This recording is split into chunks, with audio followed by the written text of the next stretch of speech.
Nesta aula, vamos estudar uma técnica que é utilizada para o projeto de controladores em espaço de estados, chamada de alocação de polos. Nesta aula, nós vamos nos deter aos conceitos básicos desta técnica. Os objetivos desta aula são os seguintes. Dado um sistema dinâmico com uma resposta transitória não adequada, nós vamos estudar uma técnica de controle em espaço de estados que vai permitir a alteração dos polos deste sistema para que a resposta transitória deste sistema tenha o comportamento desejado. Iremos verificar quando é possível utilizar essa técnica, pois nem sempre ela será aplicável. E, por fim, a técnica de alocação de polos vai ser ilustrada através de um exemplo.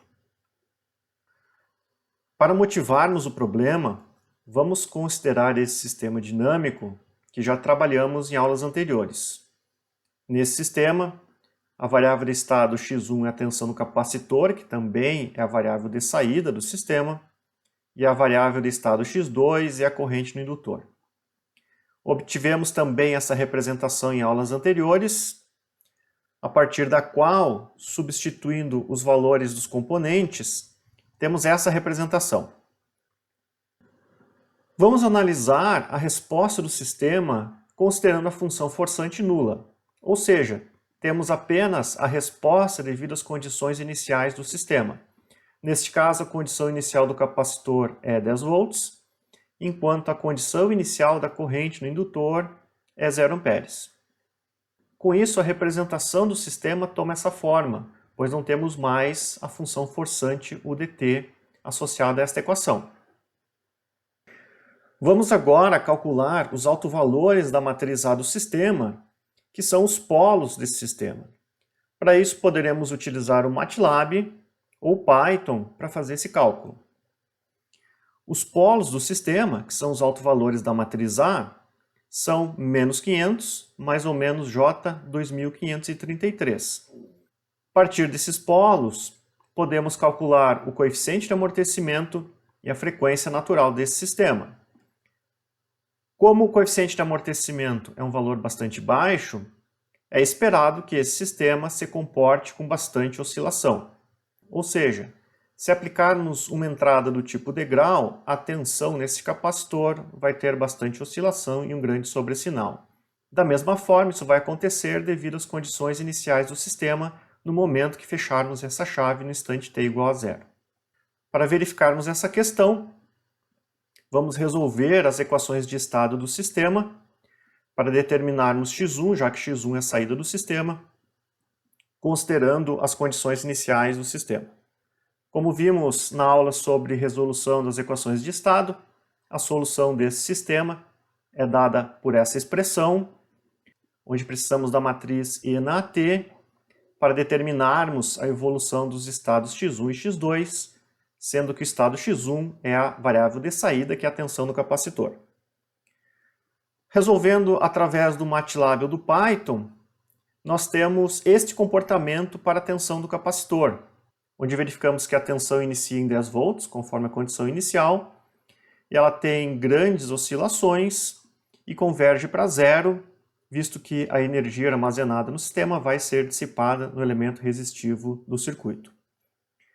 Então, como já esperado, devido ao baixo coeficiente de amortecimento calculado anteriormente, esse é um sistema em que a variável de saída tem bastante sobressinal e bastante oscilações. Vamos supor que esse é um comportamento inadequado e o que desejamos é que o sistema não tivesse essas oscilações, nem sobressinal, e que rapidamente ele convergisse para o valor zero neste caso. Então esse vai ser o nosso objetivo. A partir de uma técnica em espaço de estados, fazer a alteração dos polos do sistema em malha fechada, de forma a atingir um certo comportamento transitório.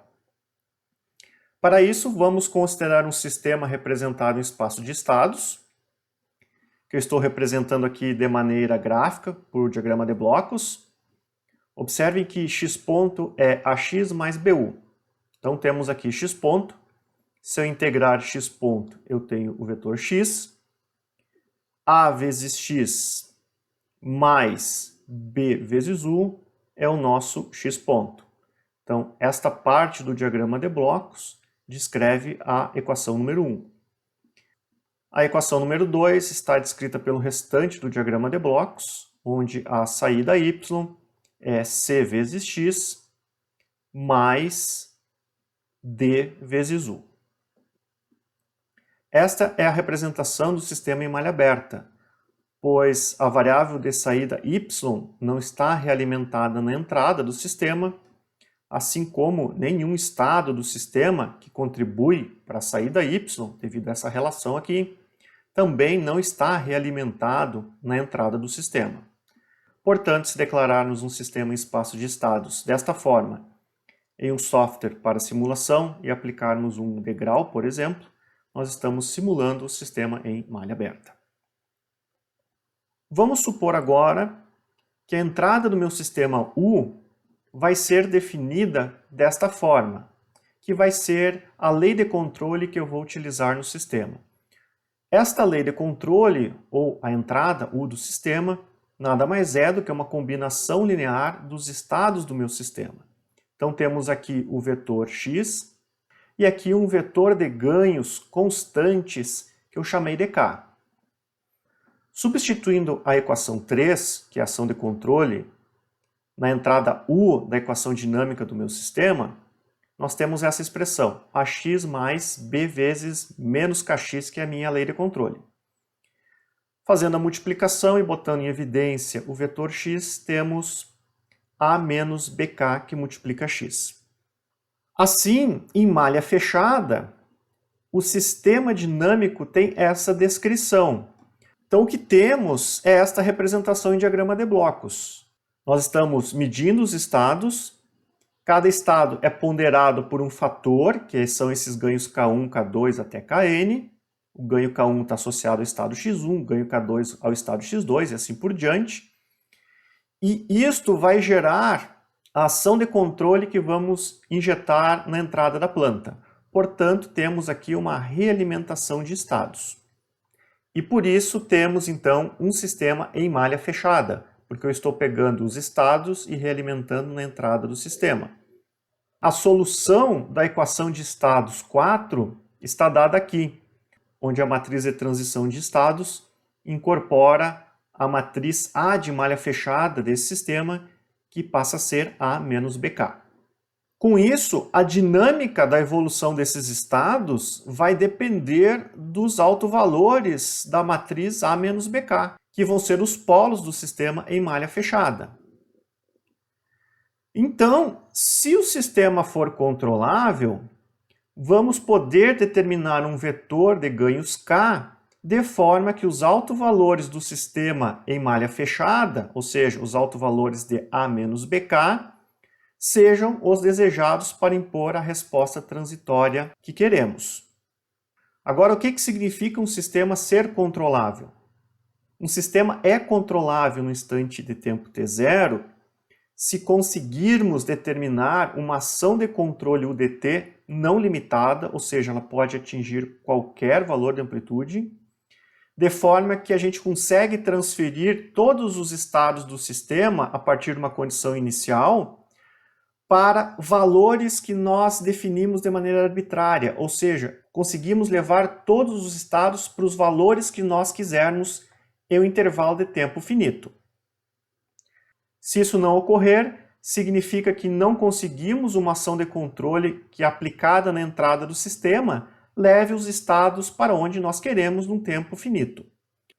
Para verificarmos se o sistema é controlável, nós precisamos montar a matriz de controlabilidade do sistema, que envolve as matrizes A e B do sistema sob análise.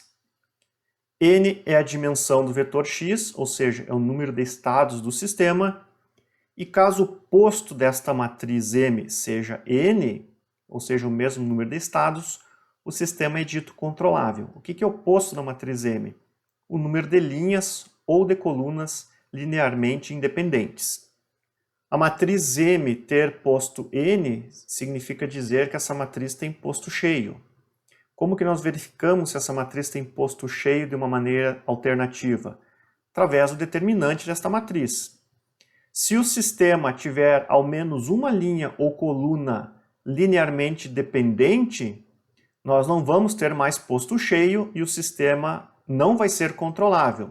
O determinante dessa matriz vai ser zero, ou seja, para o sistema ser controlável, o determinante da matriz M não pode ser zero. O MATLAB e o Python têm comandos para nos auxiliar neste cálculo. Então, tanto o MATLAB como o Python têm o comando ctrb, que monta a matriz de controlabilidade, e o comando rank calcula o posto da matriz M. Importante destacar que, caso o sistema não seja controlável, não iremos conseguir calcular o vetor de ganhos K para alocar os polos do sistema aonde desejado para impor a resposta transitória que queremos. Uma maneira de calcularmos o vetor de ganhos K é a fórmula de Ackermann. Nesta fórmula, temos aqui um vetor composto por elementos nulos, exceto o último elemento, que vale 1. A matriz de controlabilidade na menos 1, ou seja, vamos invertê-la. E aqui temos um polinômio φds, que é obtido a partir dos polos desejados de malha fechada, ou seja, é o polinômio característico do sistema desejado em malha fechada. Então, a partir dos polos desejados, montamos o polinômio φds e aonde temos S, substituímos pela matriz A do sistema. A fórmula de Ackermann nos mostra o porquê que não conseguimos obter um vetor de ganhos K para alocar os polos de um sistema que não é controlável. Se o sistema não for controlável, o posto desta matriz de controlabilidade não vai ser cheio. Com isso, ao menos uma coluna ou uma linha vai ser linearmente dependente de outra. Logo, esta inversa não vai existir e com isso não vai ser possível o cálculo do vetor K. Para ilustrarmos o procedimento de alocação de polos, vamos considerar o sistema que iniciamos a aula, que verificamos que tem polos com baixo fator de amortecimento. Deseja-se, neste exemplo, que esses polos sejam reais iguais, ou seja, o sistema vai ser um sistema criticamente amortecido em malha fechada e com uma resposta transitória rápida. Como comentei, para que possamos calcular o vetor K, o sistema precisa ser controlável. O primeiro passo é verificarmos a controlabilidade do sistema. Esse sistema tem dois estados, x1 e x2, portanto, n vale 2. Para montarmos a matriz de controlabilidade, precisamos definir a última coluna. A última coluna vai ser a matriz A na 2 menos 1, ou seja, A vezes B. Então, essa matriz de controlabilidade para esse sistema vai ser BAB, que está dada aqui. Calculando o posto dessa matriz, verificamos que ele é 2, portanto, o sistema é controlável. Próximo passo é aplicarmos a fórmula de Ackermann. Na fórmula de Ackermann temos aqui o polinômio φds, onde S vamos substituir por A. Então vamos definir o polinômio φds. Ele é definido a partir dos polos desejados para o sistema em malha fechada, que são menos 2.582, dois polos reais iguais. Então aqui é S menos o polo, por isso aparecem valores positivos, que geram este polinômio característico para o sistema em malha fechada. Substituindo S por A, para utilizarmos aqui na fórmula de Ackermann, nós temos aqui A ao quadrado, mais 5.164 vezes A, mais 6.666.724 vezes uma matriz de entidade 2 por 2, porque a matriz A é 2 por 2, para podermos ajustarmos a dimensão desta equação, que vai resultar nesta matriz. Agora, a fórmula de Ackermann, considerando a dimensão do sistema, como nós temos dois estados, este vetor vai ter dois elementos, o último é sempre 1, os demais são nulos, neste caso vai ser 0 e 1. Aqui temos a matriz de controlabilidade, que nós já calculamos, temos que invertê-la, e aqui vamos substituir pela matriz φdA que calculamos aqui em cima. Fazendo as substituições e fazendo os cálculos, o vetor de ganhos K é 8,6 vezes 10 na menos 6 e 4,164. Este é o ganho K1 associado ao estado X1 do sistema, e este é o ganho K2 associado ao estado X2 do sistema.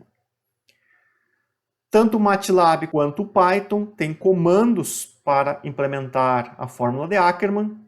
Para isso, nós definimos os polos desejados para o sistema em malha fechada, tanto no MATLAB quanto no Python, e calculamos o vetor de ganhos K através do comando Acker.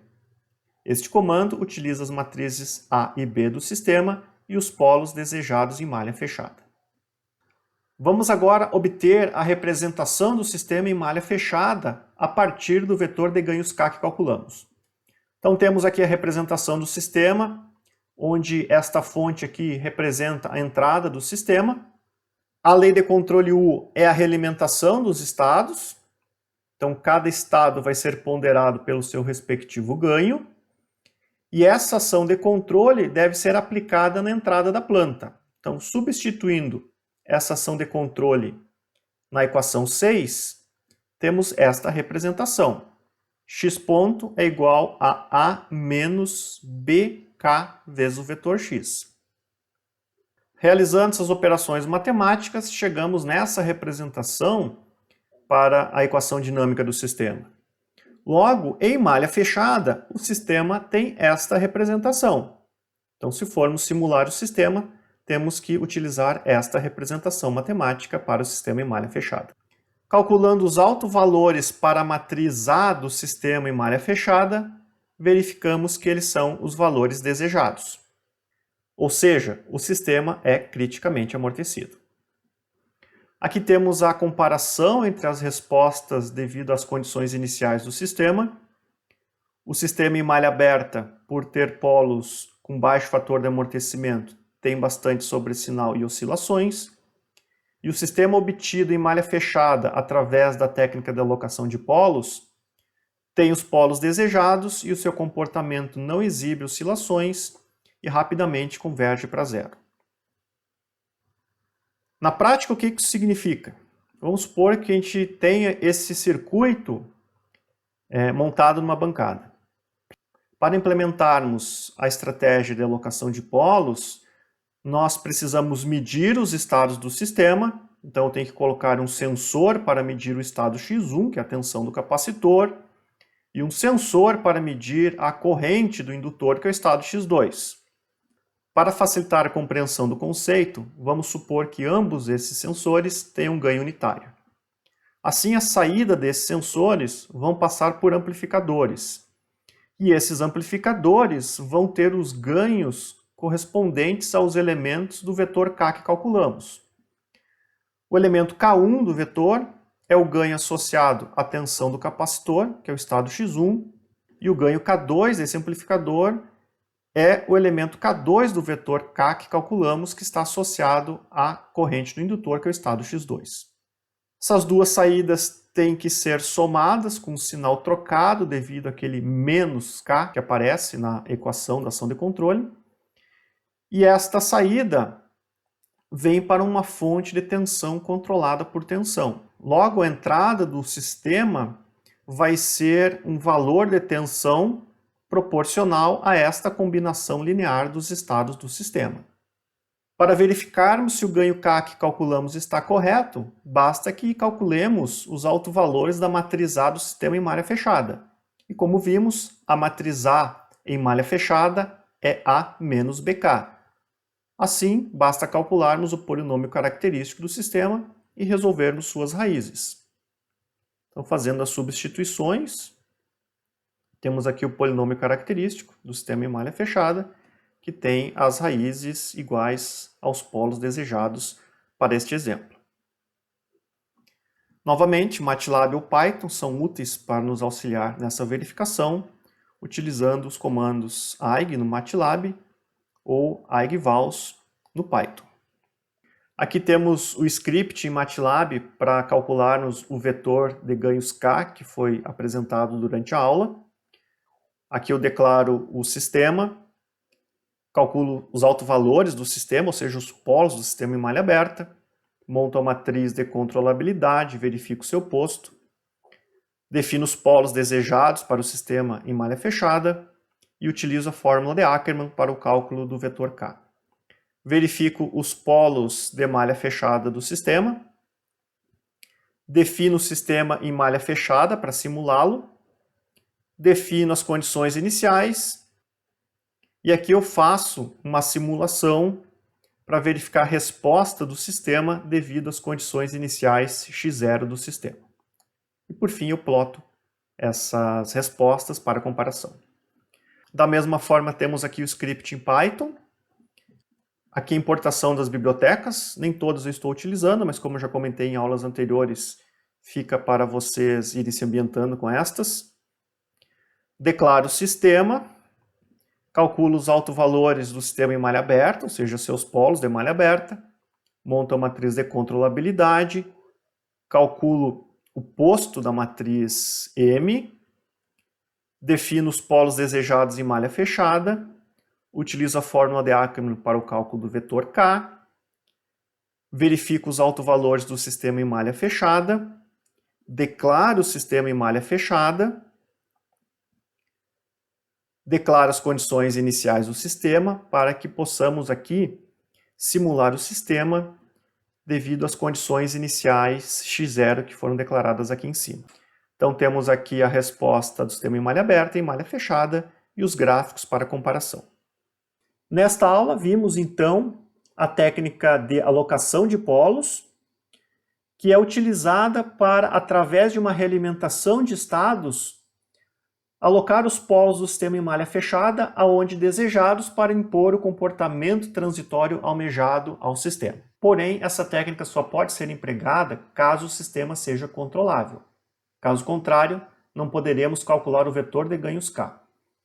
Se o sistema for controlável, nós podemos escolher a posição de todos os polos do sistema em malha fechada aonde desejarmos, o que não acontece com controladores da família PID ou da família avanço-atraso, onde somente os polos dominantes estão aonde desejamos.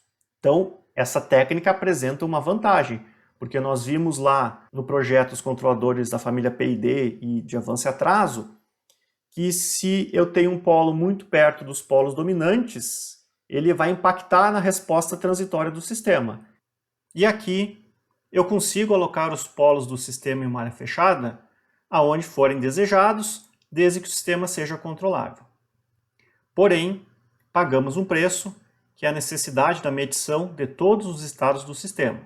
E nos controladores da família PID ou de avanço e atraso, precisamos medir apenas a saída do sistema. Aqui eu apresentei o princípio básico dessa técnica, quando que ela pode ser aplicada, mas não mostrei como que eu faço com que a saída do sistema siga uma referência com erro nulo. Isso vai ser tema da nossa próxima aula, então até lá.